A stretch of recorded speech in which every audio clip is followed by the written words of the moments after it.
Friends, I want to welcome you to our new sermon series and teaching series that begins this Sunday that we're calling I'm Too Old for This, and where we're going to dig into a number of topics, looking at the Bible over the next 6 weeks that are relevant to something that's frankly relevant to all human people. We all get older. And so each week we're going to look at our scriptures and faithfully engage them and look at those topics that are relevant to things about aging. Things like caregiving and taking care of our relatives or even ourselves as we get older. Diseases like Alzheimer's and cancer that we've all had loved ones, grandparents, and friends that have gone through these things. And what does the role of faith play when we get older and we face down these things? Things like parenting adult children coming up in a couple weeks. As one myself, it's a topic that I'm interested in. Or as a grandparent, taking care of the grandkids and the great-grandkids. What's our role as faith stewards in their lives? We'll look at losing folks. As we know we get older, we all tend to join clubs of losing relatives and friends and our parents. And what is the role of faith as Christians that play in aging?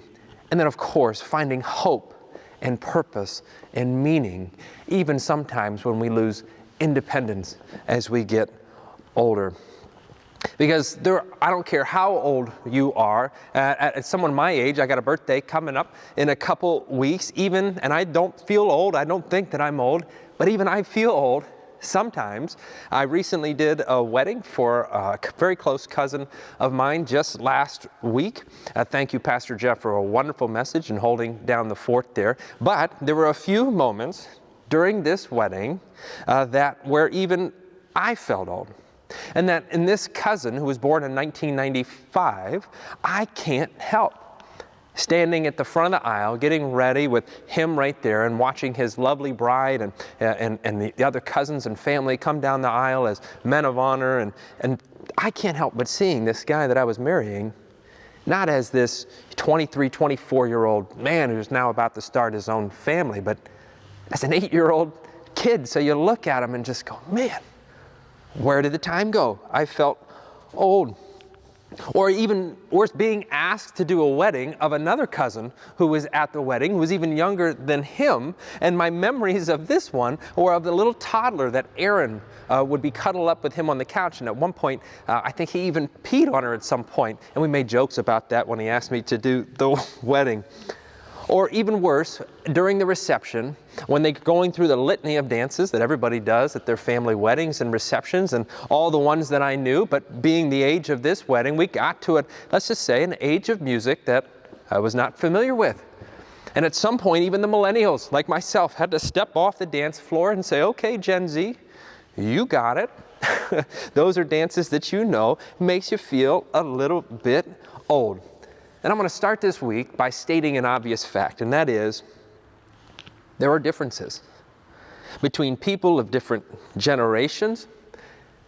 We look at things differently, different life experiences that we experience collectively as age cohorts affected us in different ways.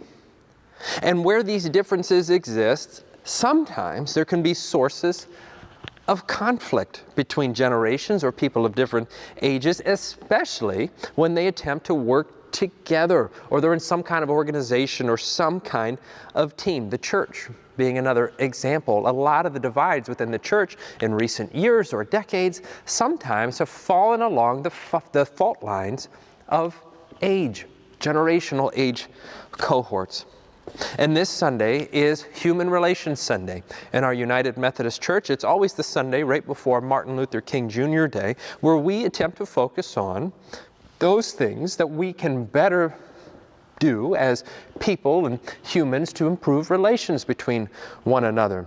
And in keeping with our theme this week, we're going to look at relations between generations, and something that we've titled Changing Times and Changing People. Now, I want to bring up, right? So I'm about to list some generalizations.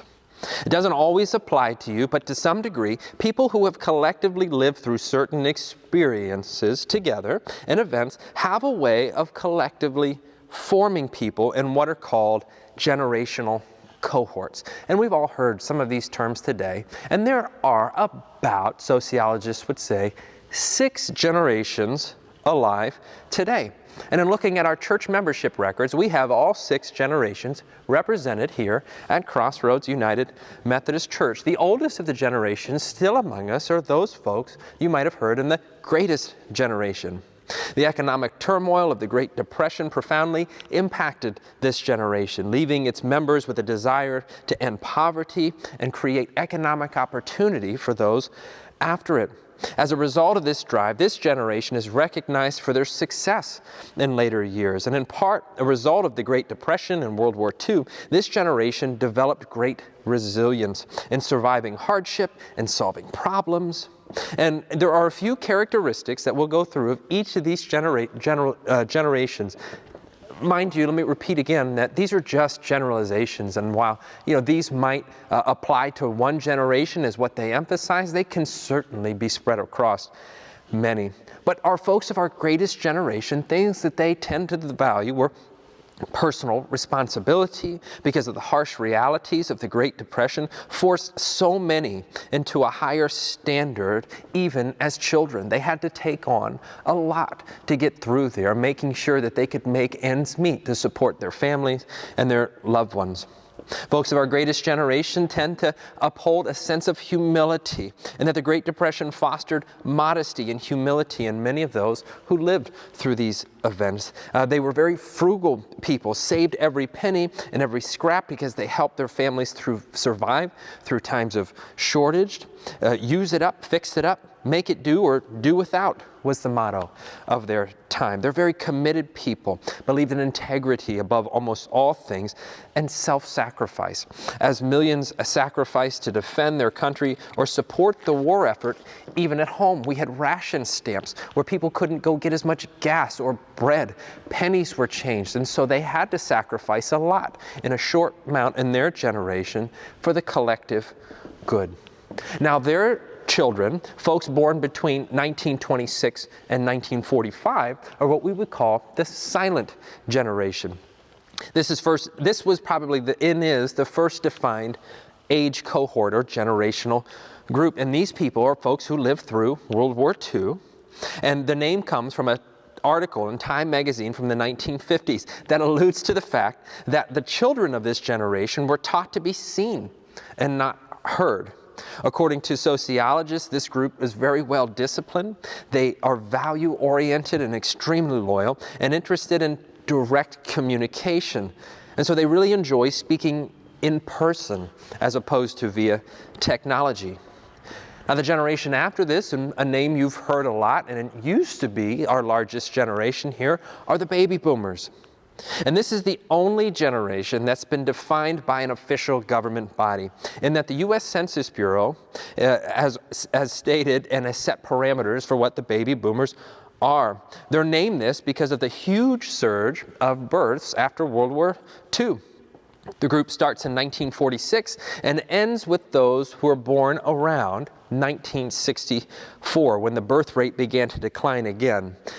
Baby boomers tend to be very committed, self-sufficient, and competitive. If you've ever played bridge or euchre with someone from the baby boomer generation, you know what I'm talking about. And it could be, sociologists think, that because there were so many of them, that they just had to compete and having something to do. The generation after that is something called Generation X. And the Resolution Foundation think tank defines Generation X as those born between 1966 and 1980. And they grew up in a time when technology was advancing fast, but it wasn't nearly as readily available as it is today. And because of this, this generation kind of straddles both the digital and the non-digital world and understands the importance of both of these things. These folks tend to be very resourceful, very logical, and are very good problem solvers. Now, the generation you probably hear the most about in the news today, and one of which I am included, would be the Millennial Generation. And this is the cohort you've probably heard the most about. Like I said, it's not entirely certain where the generation starts and ends, but it's approximately born from 1980 to 1995. In the news, they're often described as lazy in the media, and that they spent all the money they should have been saving for their house on things like avocado toast or Pandora Premium. But they also are the first generation to be digital natives. As sociologist describes them, she thinks, and they think, that makes them extremely self-sufficient in that they no longer have to rely on others to solve their problems, to teach them things, and that they have the internet for that. Just look it up on YouTube and figure it out. These folks, Millennial Generation, tend to be very confident people, very curious people, and most importantly, for our topics today, millennials tend to question authority, which has led to a lot of conflict between millennial generations and others who just didn't do that. Most millennials were between the ages of 5 and 20 when the 9/11 terrorist attacks shook the nation. They were old enough to comprehend the historic significance of that moment, while most members of Gen Z have little, the next generation, a memory of that event. And they're shaped by events like the Afghanistan and Iraq wars and the financial collapse of 2008. The generation after them, Gen Z. And there are a few conflicting ideas about where this generation starts. Pew Statistics says 1997, so we'll go with that today. Wherever it begins, though, we can safely say that this group is very young and has never known a life without technology. And then that might be why their alternative name, coined by American psychologist Dr. Jean Twenge, is the I generation. And some of the characteristics include these folks are very ambitious, digital natives, and very confident. And in this progression, what is unique for Generation Z is that all of them above have been, technology has been a part of their lives from the start. The iPhone launched in 2007 when the oldest Gen Zers were 10. And by the time they were teens, the primary means by which young Americans connected with each other was through the web and mobile devices. Wi-Fi and high bandwidth and cellular service was a regular part of their life. Social media, constant connectivity, and on-demand entertainment and communications were innovations that millennials had to adapt to, but Gen Z has had from their very births. Now, the implications of these things, right? People research and debate on whether or not these things are good or whether or not they're harming society as a whole, and we're still in flux there. But folks are beginning to track this new and emerging generation, and even so, to make you feel really old, the generation after Gen Z is something that is starting to be called Generation Alpha. These kids are the kids that are my children's age. Age is about 10 right now and below. And next, these kids are going to be on the scene. Whereas right now, millennials are the biggest generation in our workforce. Someday, it'll be Gen Alpha. And this generation has been dubbed Generation Alpha by a social researcher. And they're very young. And the first would have been born in 2010. And they'll eventually become a large cohort in their own right. Now, sociologists, kids that age, who knows what'll come in their life and shape their experiences, but doing some predictions, sociologists believe that these kids are going to end up being very family-oriented, as their parents will be Gen Xers and millennials who were very engaged socially as parents and more digital savvy than any other generation that has come before them.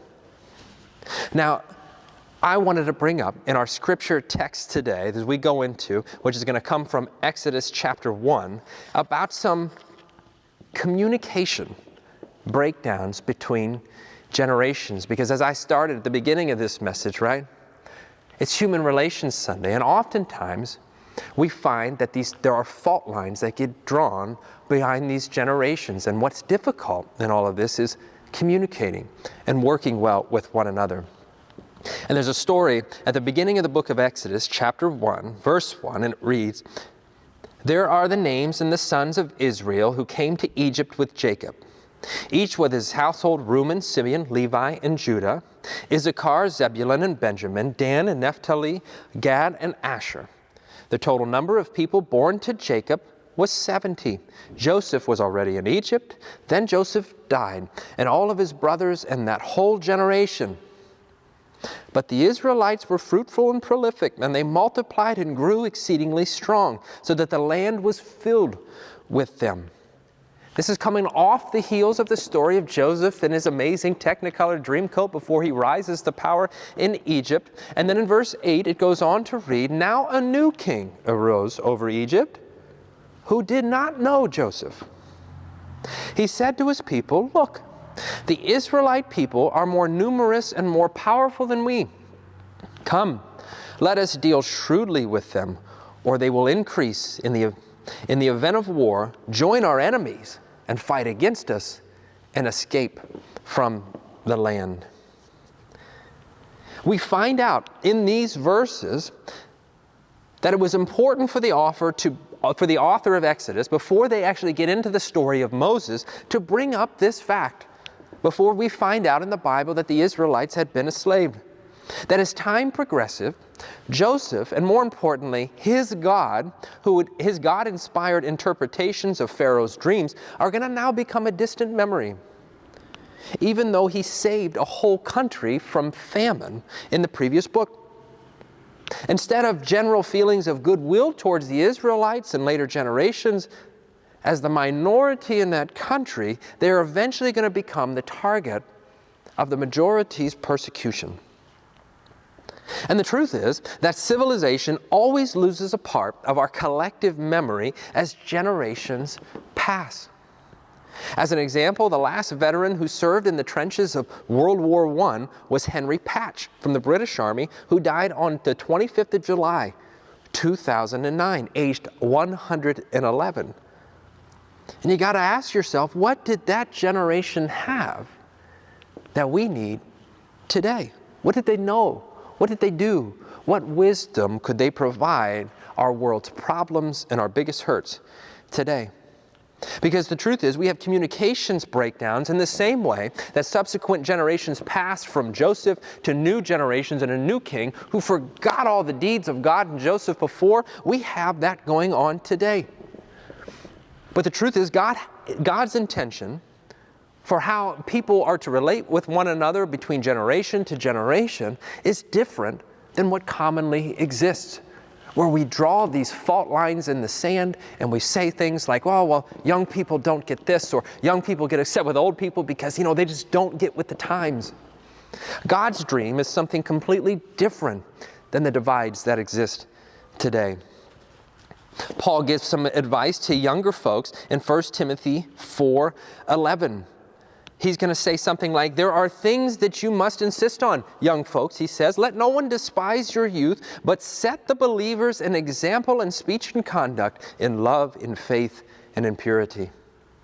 Until I arrive," he writes, "give attention to the public reading of Scripture, to exhorting, to teaching. Do not neglect the gift that is in you, which was given to you through the prophecy with the laying hands of the council of elders." Don't get pushed around just because you're young, he's going to tell the young folks. "Let no one despise your youth, or your gifts," which he's going to emphasize was given to you through the prophecy and laying on of hands by the council of elders. As if to say, the gifts of younger folks were recognized by older generations. Those gifts were not just recognized, they were then encouraged to play a part in the community of faith and in these folks' lives. Moreover, younger folks had to be open to the guidance of those older than them to nurture those gifts and see those come to what God's potential could be through them. Mind you, he's going to follow this up in chapter 5 in 1 Timothy by saying to the young folks, "Do not speak harshly to an older man, but speak to him as a father, to younger men as brothers, to older women as mothers, and to younger women as sisters, with absolute purity." Something tells me that the speech from young folks like, "Okay, boomer," would not have been acceptable speech for Paul, or what we as Christians should be aspiring to in the kind of intergenerational relationships we seek to encourage. Now, friends, I've gone into a lot, and you might be asking yourself, why is this so important? Why should we talk about this in the church? And the truth is, is that I feel like I am in a very unique place of seeing generations pass before me and having to do funerals all the time. And I get to see this thing that I often come home and reflect on with my wife, is that as generations pass and I watch some of our older generations go and pass on to that life with our Maker, I also get to see the things that we lose. The things that I see them do, the things that are lifted up in their funerals and the things that they do, and how do we hold on to some of that? Some of that goodness, that sense of community, that sense of obligation to the greater good. And most importantly, it is my sense that we're not doing a great job these days as Christians of passing on the promise that God made to mend our entire universe on to the next generation. Of God's promise, of God's saving promise to heal our own souls and our own hearts, but that of the entire world. We have had communication breakdowns. Instead of the way that it reads in Psalm 145, I will extol you, my God and my King, and bless your name forever and ever. Every day I will bless you and praise your name forever and ever. Great is the Lord and greatly to be praised. His greatness is unsearchable. One generation shall laud your works to another and shall declare your mighty acts. It's interesting that right before we get to this passage about all the subsequent generations in Egypt forgetting Joseph and everything that he did at the end of Genesis, at the end of the book of Genesis, we get 4 chapters of a dad passing down God's promise to his kids. The kids we read about at the beginning of Exodus chapter 1. The last 4 chapters of the book of Genesis are reserved for Jacob and Joseph to laud the works of God to the next generation. To give you a sense of the scope, the Noah's Ark story really only gets 2 chapters. But you get 4 for such a short time period for Jacob to pass off everything that he's been given from generations dating back to Abraham to his kids. 4 chapters. The promise made before his time and their time that they might not have had a connection to, it had to get passed. It was of utmost importance. Even before the biblical authors start telling us the story of Moses and the redemption and the liberation from Egypt. It was of utmost importance. So as a pastor, as I've watched generations go and continue to watch people that I love go, I have wrestled with this fact of what is it that we need to preserve and make sure that it gets passed off from one generation to the next. Jacob's going to pass off a great number of things to his kids. What is it that gets passed down in your own family? If we remember the story of Jacob, we remember the story of Jacob very early on in his life where he's going to go out into the desert and he sees God in the wilderness and he wrestles with him and God's going to break his hip so that he's going to walk with a limp for the rest of his life.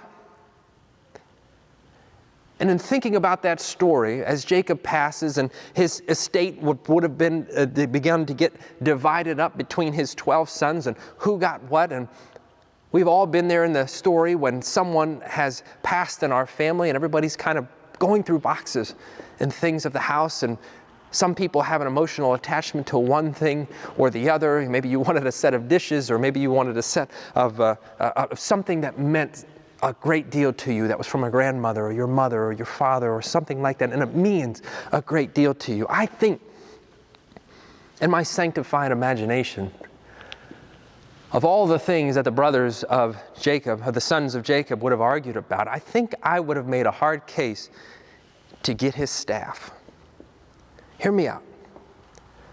Jacob wrestles with God in the wilderness, where God puts a limp in his step for the rest of his life. And in order to walk and realize that this beautiful image of Jacob having to lean on the staff that is needed for him to take daily steps in his life.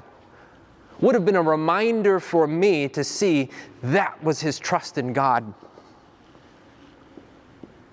Maybe it was a family Bible for you. Getting that Bible handed down that had the notes, that had the highlights, that had the weddings, that had the graduation party pamphlets and everything packed into it until it was full of everything that you said, this was it. This was their life. This wasn't just what they read. This was them putting their trust in God. And this is a reminder to me that that word of God that led them through their life is what I hope to take in mind. The promise of God that is passed from one generation to the next. I would have fought for that staff. How are we, as we age, to handle changing times and changing people? How does the Bible tell us we should do this? One, with humility. Recognizing the fact that younger folks can indeed teach older folks and that we never stop learning as we age. And something that the older folks can teach younger folks, and younger folks being willing to accept those things and recognize that we don't know it all. Harder for younger folks, I think, to recognize that, but easier for older folks to lend grace and understanding and stay focused on the promise. How do we deal with changing times and changing peoples, as the Bible says, with patience and open communication? And that sociologist says that the key difference between all of these cohorts, all of us as we age, is that we all communicate differently. So oftentimes we speak right past one another. Where the silent generation and baby boomers had to rely on face-to-face relationships and are, as a result, more engaged in their real-life communities, we recognize that today we straddle that age in this digital age where younger generations have a social media for that and create their communities online and through digital spaces. How many of you can FaceTime with your grandkids? We thank God for that all the time. When we were stationed across seas, we thank God that we had that technology to be able to connect us. I thank God that we have this technology to be able to connect with you in this pandemic today. We learn things. But it is about human connection for the purpose of staying in loving relationship with one another. So we do it with patience and open communication between generations. And lastly, with a focus on the promise. Letting younger generations see and discover what a life of faith means to you, which means telling them about your life of faith and what has gotten you through those collective experiences. I read an article recently in a Christian publication where a pastor was going on and describing how they have now passed into that club that we will all be in someday as the one who has lost now their parents. Older folks who have already passed and have been in that club for a long time have a lot to teach us younger folks about how to enter those periods of loss and grief in our lives. And older folks who continue to struggle that need sometimes those younger folks to give there, to show up, to be with each other in relationships with patience and open communication. Focusing on the promise that was given to us so that no generation, that we continue to laud the works to one another and declare God's mighty acts from one generation to the next. And there are a few ways we want to forge intergenerational relationships this year, right here at Crossroads. And the first of those is this, within your own families. If you're not already, this year, what would have been a great New Year's resolution is to make more of an intentional effort to communicate in ways that each generation needs. If you're younger, that means showing up more in person, less text, less FaceTime, and physically being there. If you're older, it means asking your grandkids for help and being involved in their lives in the way that they are currently living them. It means on both sides making the effort to communicate in ways that both sides can appreciate. But it's recognizing how we communicate and making the effort. So making an intentional effort in your own family. 2, Our Shore neighborhood, just a block here from the church, as you know, here at Crossroads, which we're very involved in building homes and providing fresh food and the rest of it, we have our King Park Kids program, I say, coming up, but the summer will be here before we know it. And if you don't have grandkids or your grandkids have moved away, I want to invite you, challenge you to adopt the grandchildren of the children that live in this neighborhood. There is a big problem downtown with disengaged youth needing older generations to be actively involved in their lives, at the very least praying for them, if not showing up and just planning a few games, saying hello, and being a loving presence in their lives. You know the biggest age demographic of people in downtown Canton? Children between the ages of 3 and 13. It is an opportunity to bridge the gap, to come together and forge meaningful intergenerational relationships right here in our own neighborhood in downtown Canton. So there's that. And the last one is this. We have confirmation coming up here at the church beginning in Lent.